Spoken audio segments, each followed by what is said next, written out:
Video läuft. Hi. Oh Gott, ich sehe bestimmt total komisch aus. Oder? Machen wir mal so hier, was?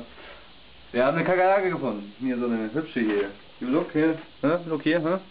See you? Huh? Ja? Da ist es. Für die Action, was? Und wir haben es mit Deodorant erlegt. Hier mit guten alten Fahr aus Deutschland. Sport. Huh? Schon ein bisschen geil. Jetzt sind wir total dreist und meinen erstmal, wir werden jetzt fett anzünden. Ich bin echt scheiße, aber Wir werden ein Opfer bringen. shit happens, wa? Oh Gott, oh Gott, oh Gott. Schon lange nicht mehr gemacht. Mal sehen, wie das geht. Du Troll, Alter, so solltest du das nicht machen. Yes.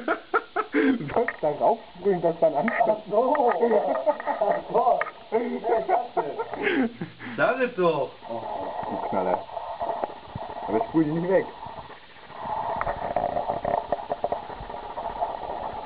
Ja gut, komm wieder mal. Klingt schon übelst nach dem Spray hier.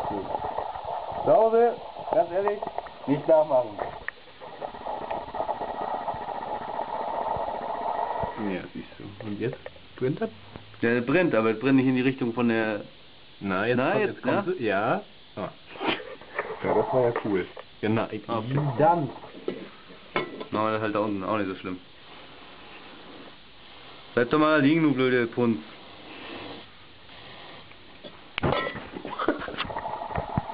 Der sagst aber auch nichts, ne? Den Knister. So groß brennt. Klingt doch nicht gut, aber... Hat schon besser gerochen hier drin. Ja, aber manchmal noch.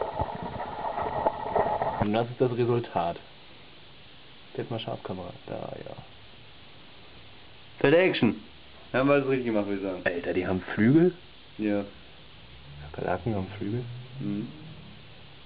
Ja gut, du warst dann auch. Fett Action! Nicht nachmachen so, ne? Nicht nachmachen.